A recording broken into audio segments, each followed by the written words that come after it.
Hi, and welcome back to Mingis on Tech. I'm Ken Mingis, Executive Editor at Computerworld. I'm here with CSO's J.M. Porup. We're going to be talking about the recent rash of data breaches and see what's going on. So stick around.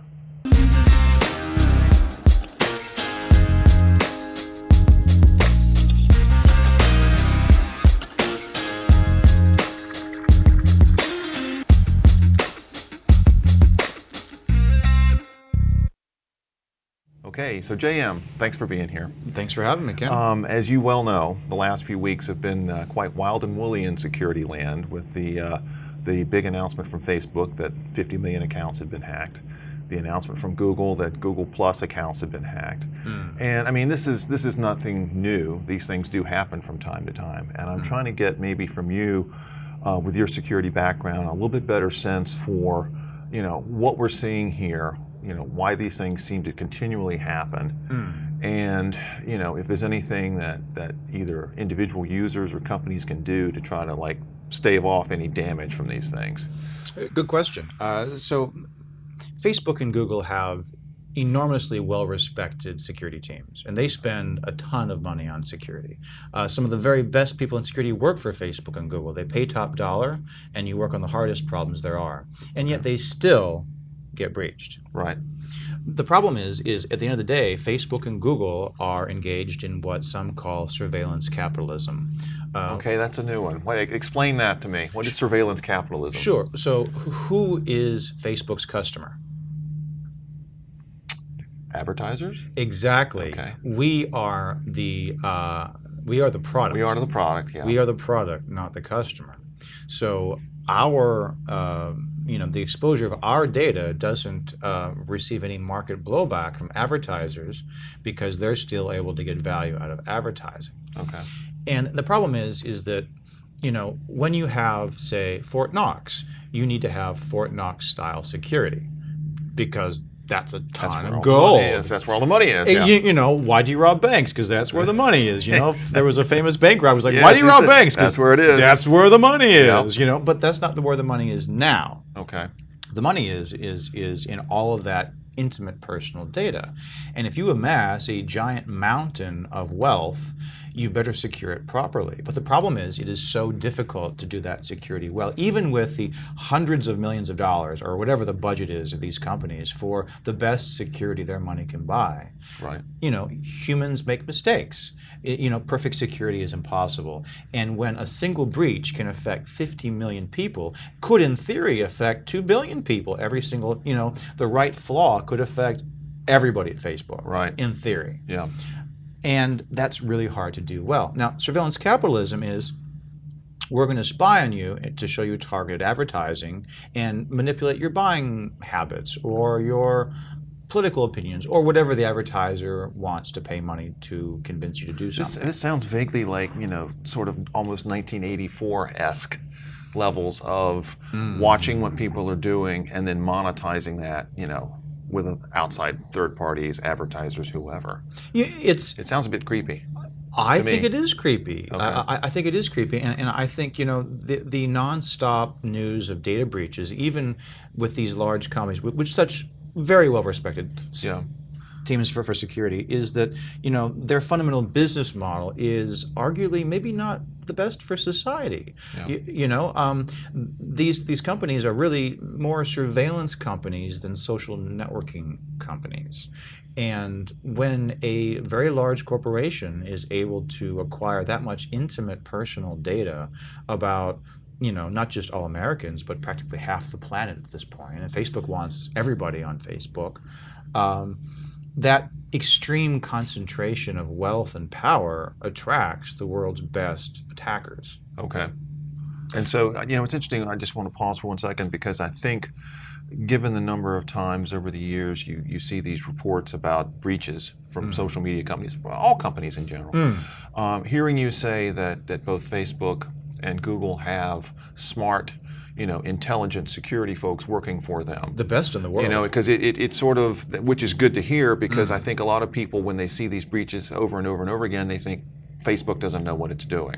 And what you're saying is they're being targeted by the best of the best in terms of hackers, and the best of the best that are trying to defend against those hacks. And so there's like a little bit of a war going on all around us daily, constantly, trying to get at this Fort Knox of private information. Is that a good way to That's absolutely be thinking correct. about this? No. Like, I mean, I cover security for CSO, and the researchers and security people who work for Facebook and Google have enormously well-respected reputations. These people are the best of the best, and yet they still get breached. It's not that Facebook is being incompetent. I mean, far from me to accuse Google or Facebook of not doing everything within their power to secure their users' data.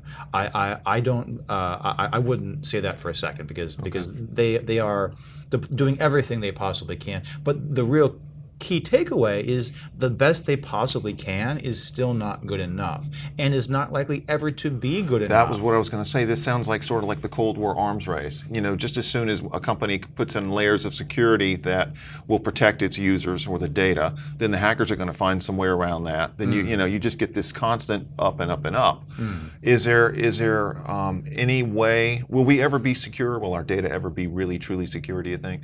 Well, the best way to secure data is not to collect it in the first place. Okay, or share it if you're an individual user. Well, it's hard because, we like to talk about the free market and competition, and like if you don't use Facebook, use something else. But that's not really an option. I mean, Facebook is a monopoly. As security expert Bruce Schneier likes to put it, if you're not in Facebook, you don't get invited to the cool parties. It's true. I haven't been to a cool party in months because I've been sort of avoiding Facebook ever since the Cambridge Analytica stuff. So it's like no one knows where I am or what I'm doing now. So it's saying let the market decide in a situation with a monopoly player is disingenuous at best. Right. It's like saying, oh, you're a user of Ma Bell in 1970s America, go use a different landline provider. It's like, okay, that's cute, but either you're being disingenuous or you're just, being stupid. Right. You know what I mean? And it's the same situation with Facebook. I mean, there is no free market regulation, self-regulation in a monopoly situation. And, because of the extreme difficulty of adequately securing sensitive data, the best strategy is always just not to collect it, but that doesn't work with Facebook and Google. That's its whole reason for being. That is why these companies exist. If they didn't spy on you, they would go out of business. Right. That's what they do. That's how they make their money. Yeah. If they don't spy on you, they have no way to exist. Okay, so you've got a situation where you've got two companies that are incredibly powerful and de facto monopolies in the field that they're in. You've got a user base of billions, or a couple of billion anyway. Half the planet, now, fair to say? half the planet, and the way these things have woven themselves into our social culture, if you're not part of it, you're really sort of on the outside looking in at what everybody else is doing. Yeah. So that being the case, what, if anything, let's assume that Facebook's going to continue, surveilling its users, and Google too, and others, Instagram, whichever ones, as users, and as companies too, outside companies that rely on Facebook and others. What can be done to try to bolster security? I mean, you see things like two-factor authentication, things like that. Is that going to make any difference at all here, or does that sort of like a Band-Aid? No, it's a fair question. So two-factor authentication is something that all of our viewers should be using for all of their accounts if possible. Okay. And that prevents account hijacking or account takeover. Right. But that doesn't stop breaches on the server side. Okay. That can make sure only that way. Two-factor authentication proves that I am me to Facebook or Google. Right. And no one else can pretend to be me. But once the data is on Google's server and there's a breach on the server side, you have no way to stop that. That's a different category of problem. And we've already established that users in a monopoly situation can't really go somewhere else, which really leaves us with, in classic free market economic theory, in a monopoly situation, the appropriate response is government regulation. Right. If you have a trust, then you bust the trust. Yeah. If you have an oil monopoly, you bust the monopoly. If you have a phone monopoly, you bust the monopoly, because that's in the interest of society. Yeah. The free market's not going to encourage innovation and good security and the overall well-being of society if a monopoly player can just do whatever they feel like, or be lazy or incompetent, or keep doing whatever they feel like doing, basically. It's interesting because it seems like, at least in the current climate here in the U.S., there's been a lot of talk over the last 5 or 10 years about needing to bolster privacy regulations and what companies can collect and how they handle it. You've got the GDPR stuff coming in from Europe, earlier this year. But it doesn't feel like the climate in the States right now is looking favorably on new regulation on companies. If anything, it's the opposite. It's more like a Wild West, free market rule, whatever.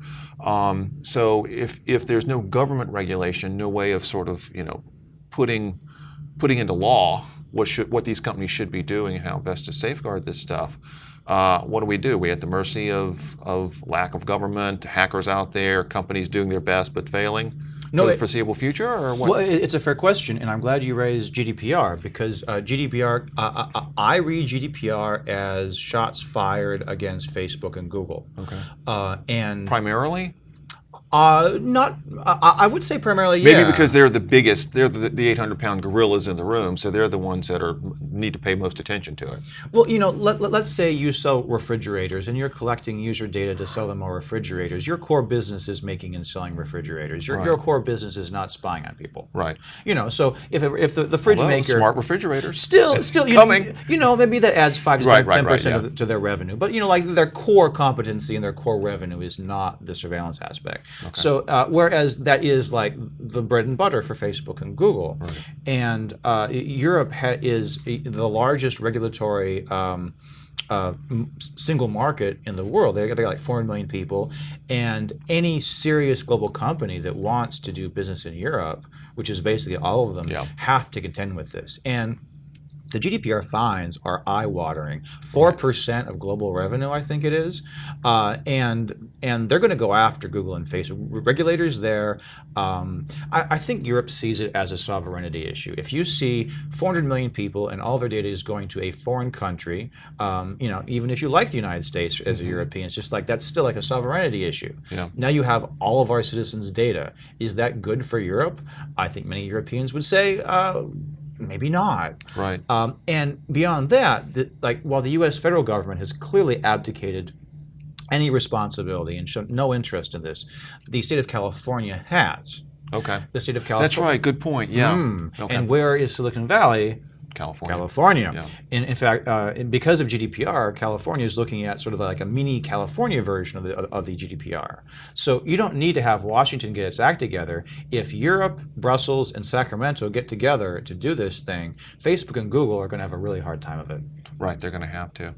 It's interesting, one of the points you made earlier about the whole surveillance capitalism. I wonder if part of the problem that has not yet been resolved is that people don't really think about the whole Facebook ecosystem in that way. I mean, I know if you're up to snuff on this stuff, when things are free, you're the product. And you certainly see lots of concerns about Google around privacy with data coming out of Google Maps. Or Waze, or whatever mapping software you use. Apple makes a big deal about the fact that they try to protect privacy, that they don't have, the data doesn't come to them, it stays on your device, your phone, whatever. Do you think that step one is like public education here? Like people, when you log into Facebook, realize what's going on? I do think, sorry, I'll finish with this point, but I do think after 2016 and after the revelations of how Facebook and advertising, were sort of manipulated, intentionally or not, in a way to steer people into certain political camps, possibly. I do think there's more of an awareness now that some of this can happen or is happening, but I also think there's an awful lot of people who have not a clue. I'm thinking, my mother is still on Facebook and demands that I come back, and it's like, Mom, there's a reason I'm not there.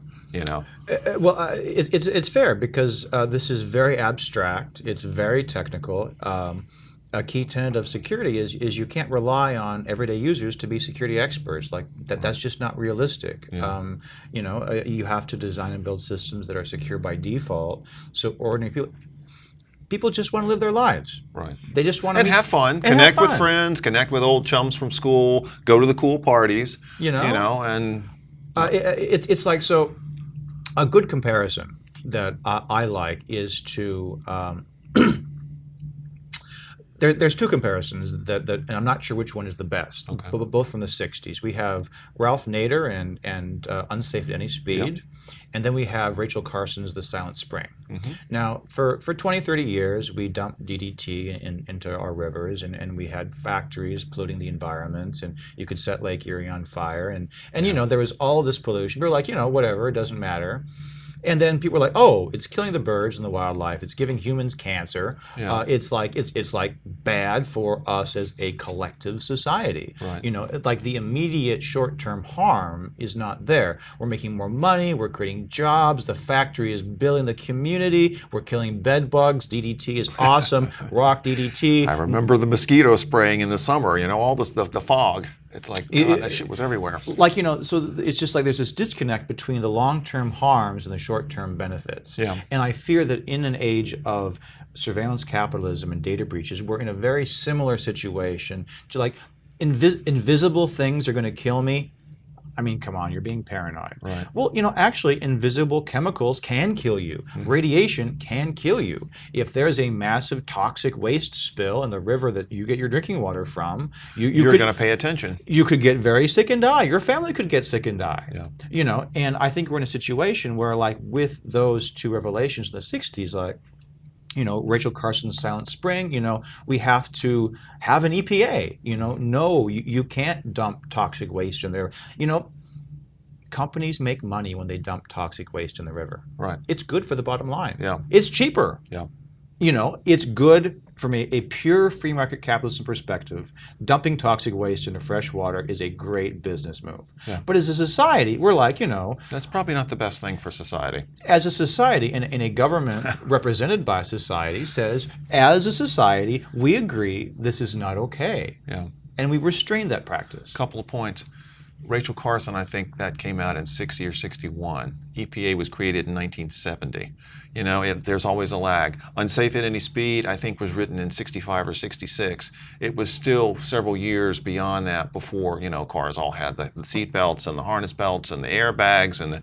So it seems like there's always a lag between when the problem is identified. And I do think, you know, increasingly it's being identified around social media and these breaches. But I mean, you know, perfect example right now, the debate over global climate change. Yeah. You know, we can see effects. You know, generally more and more people are realizing this is really happening. And yet, in some ways, at least again here in the States, we're going in the opposite direction. It's going to happen. It's going to be, you know, a hell on earth. Let's just get rid of all regulations. You know, I guess that's one way to do it. So do you have any sense, let's go back to like hopefully a positive future. Do you have any sense, given the number of breaches, the continuing, you know, news about breaches, the growing awareness of people on social media that they're the product and that their data is not necessarily safe, and that the only person, or the only entity that can step in and do something, a la GDPR, is, you know, state, federal, even I guess even local governments in some ways could, but I think you need at least a state level to get anywhere. Any sense for how long it's going to take before we see the kinds of regulations and, you know, changes we need? Well, as I view here in my crystal ball. Yes, please. We're going to hold you to this prediction. We'll be back in 5 years and see if you're right. Well, no, I mean, I do feel that we're very much in like the early 60s of those two particular cases. You know, I mean, absent government regulation, it's very difficult to see how things are going to change. And I think the government regulation is the appropriate response. I think the next 12 months with GDPR are going to see I've spoken to GDPR experts, and they tell me that enforcement is going to be harsh, and they're going to look to break some fingers. They're looking to make a statement. They will find a flagrant violator, and they're going to hurt them. They're like, you know, the European Commission fined Google for a security incident something like $250 million last year, and like they will happily lay down $1 trillion fines. Okay. You know, and these companies will pay them. I think if you put B's and T's in front of those not fines, trillions, billions. Okay, billion. I was going to say a $1 trillion fine would well, certainly catch attention. Yeah, yeah, that would be like bankrupt Apple, which has $1 trillion in cash. But yeah, no, like enforcement is going to be harsh, and I think, you know, looking at 5 to 10 years out, that's very vague, very hard to say. Right. But I think on the 12 to 18 month horizon, we are going to see a very strong enforcement posture from the European Commission, and that is going to be a loud noise in Silicon Valley. What happens after that, where we go after that in the current administration here in the U.S., I don't see any movement on that. What happens after 2020 is anybody's guess. Right. We still have Jerry Brown in the State House in California, and he's shown willingness to sign laws that address issues like this. So I'm looking to Brussels and Sacramento for leadership on this issue, and that's enough because you're not going to have two Facebooks. Right. You're not going to have Facebook, the European version, Right. and Facebook for everybody else. You're not going to have, you might have Google, but even with like Right to be Forgotten, Google's struggled to make that work in a way that makes sense. So, enforcement from Europe will affect global users globally. As well it should. We're all in this together. Seriously. It's disappointing. You would hope that America would be leading on this issue, but instead we are falling further and further behind in defending citizens' privacy and autonomy and security, and we're abdicating that global leadership role and letting Europe do the leading, and I think that's really unfortunate. We should be doing a better job. I do wonder if, and we can wrap it up on this, but I do wonder, obviously. We're talking about this in early October 2018. We got midterm elections coming up. And my sense is that if there is a change, at least in one house of Congress, this is the sort of thing that I could see the party out of power calling attention to with hearings. Obviously there's a breach, there's a few hearings, and then nothing happens. I guess we'll see, first of all, what the EU does, what California does, how the elections turn out, and see whether over the next 18 months, as you say, 18 months to 2 years, where this goes, whether there's any serious effort to clamp down on this. And in the meantime, obviously, people need to be aware that when they're having a great time on social media, it's fun, that what they're selling is themselves, their data. And they better hope that whoever they're selling it to is protecting it, because the government's not coming to the rescue anytime soon. Alas, no. No? Okay. Great. What a great discussion. Thanks, Ken. Thanks so much, JM. No worries. For now, grim as it is, that's a wrap.